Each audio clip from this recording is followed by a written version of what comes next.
Sir, I live by the church. Art thou a churchman? No such matter, sir, for I do live by the church, for I do live at my house, and my house doth stand by the church.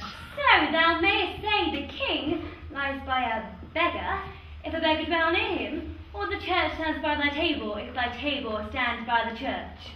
You have said, sir, to see this age, a sentence is but a shriveled glove to a good wit. How quickly the wrong side may be turned outward. Nay, that's certain. They that dally nice with words may quickly make them wanton. I would therefore my sister had no name, sir. Why, man? Why, sir, her name's a word, and to dally with that word might make my sister wanton. But indeed, words are very rascals, since bonds disgrace them. Thy reason, man. Troth, sir, I can yield you none without words, since words are grown so false, I'm loath to prove reason with them. I warrant thou art a merry fellow, cares for nothing. Not so, sir. I do care for something, sir, but in my conscience, sir, I do not care for you. If that be to care for nothing, sir, I would it would make you invisible.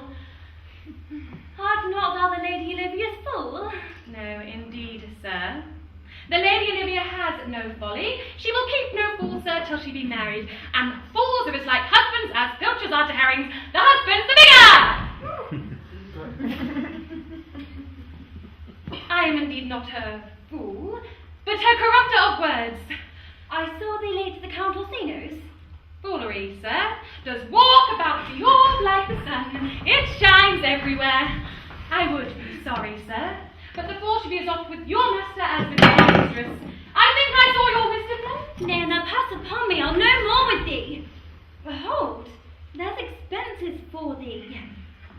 Now Jove in his next commodity of hair send thee a beard. By my troth, I'll tell thee, I am almost sick for one, though I would not have it grow on my chin. Is thy lady within? Would not a pair of these have bread, sir? Yes, being kept together and put to use. I would play Lord Pandarus of Phrygia to bring a Cressida to this Troilus. I understand you, sir. 'Tis well begged. The matter, I hope, is not great, sir. Begging is but a beggar. Cressida was a beggar. My lady is within, sir. I will consider them to whence you come, who you are, and what you would, are out of my welkin. I might say element, but the word is overworn. Say thee, gentlemen! Thank you, sir. Who will guard, monson? Everyone's the watcher of servitude. I hope so you are, and I'm yours. Will you encounter the house my niece is desirous you should enter, if your trade be to her? I am bound to your niece, sir. I mean, she is the list of my voyage. Take your legs up! Put them to motion. My legs do better understand me, sir. So now I understand what you mean by bidding me taste my legs. I mean to go, sir, to enter. I will answer you with gate and entrance. But we are prevented. Most excellent, accomplished lady, heaven's reign odors on you. He's a rare courtier. Rain odors, well. My matter hath no voice, lady, but to your most pregnant and vouchsafed ear. Odors, pregnant, and vouchsafed. I have all three already. Let the garden door be shut and leave me to my hearing.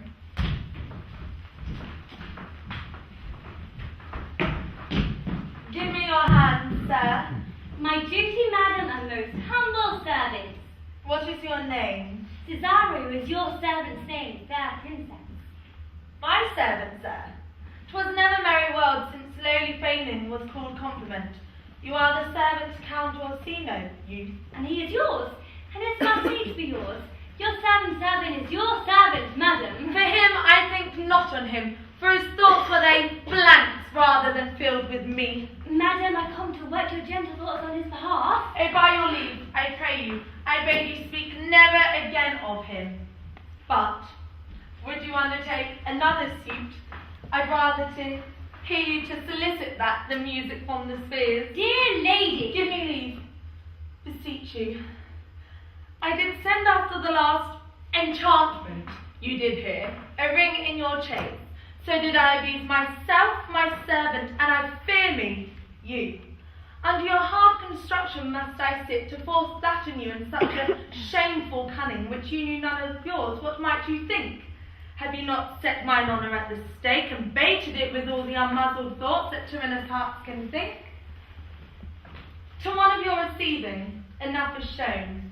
A sight was not a bosom hides my heart. So let me hear you speak. I pity you. That's a degree to love. No, no surprise. But 'tis a vulgar proof that very oft we pity enemies. Why then methinks 'tis time to smile again. O world, how apt the poor are to be proud. If one should be the prey, how much the better to fall before the lion than the wolf. The clock upbraids you with the waste of time. Be not afraid, good youth. I am not for you. And yet, when wit and youth is come to harvest, your wife is like to reap a proper man. There lies your way due west. Then westward ho, grace and good disposition attend your ladyship. You're nothing, madam, to my lord by me. Stay!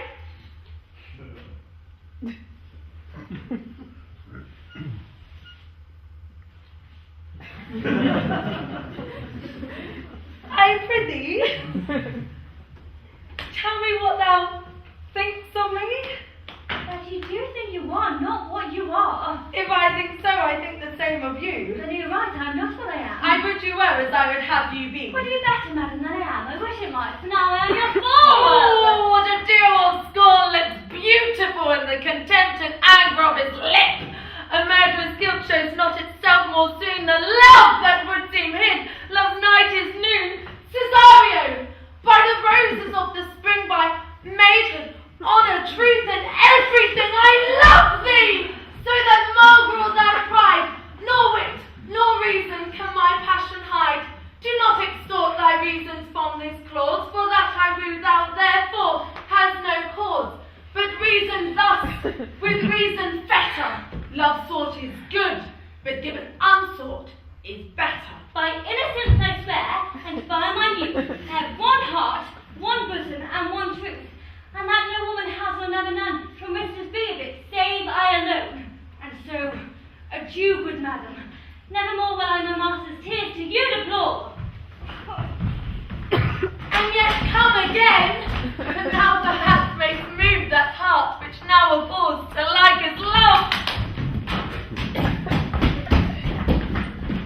No, Faith, I'll not stay a jot longer. Thy reason, dear Benham, give thy reason. You must needs yield your reason, Sir Andrew. Marry, I saw your niece do more favours to the Count's serving boy than ever she bestowed upon me. I saw her in the orchard, Did she see thee the while, old boy? Tell me that.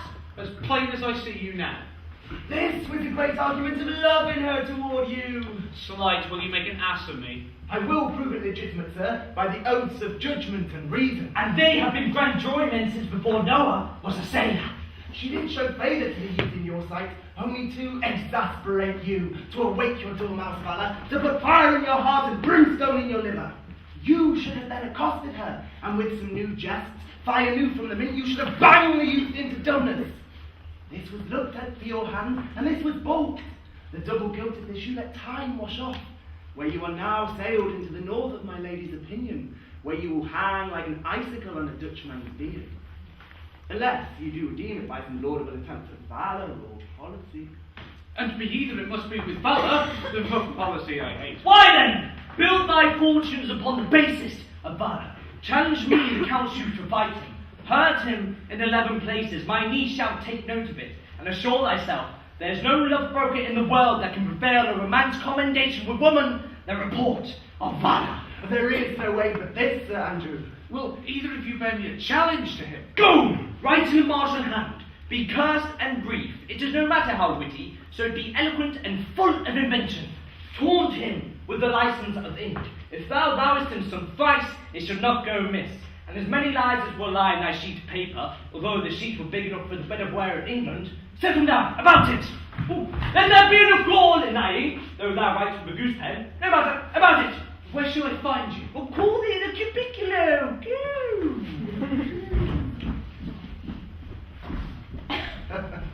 This is a dear mannequin to you, Sir Toby. I have been dear to him, lad. Some 2,000 strong or so. But have a rare letter from him. Will you not deliver it? Never trust me then. And by all means, stir the count's youth to an answer. I think Oxon and Wainwright could not hail them together. For Andrew, if he were opened up and you would find so much blood in his liver that would pluck the foot of the flea, I'd eat the rest of the anatomy. And his opposite, the youth, bears in his visage no great presage of cruelty.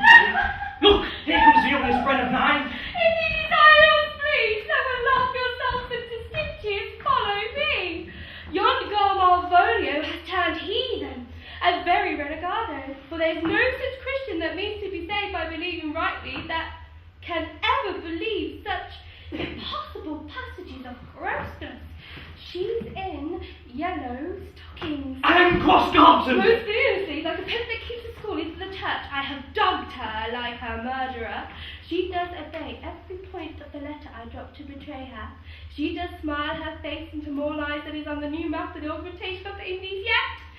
You have not seen such a thing as 'tis, for I can hardly forbear hurling things at her. I know my lady will strike her. If she does, she will smile and take it for a great favour. Come, bring us where she is.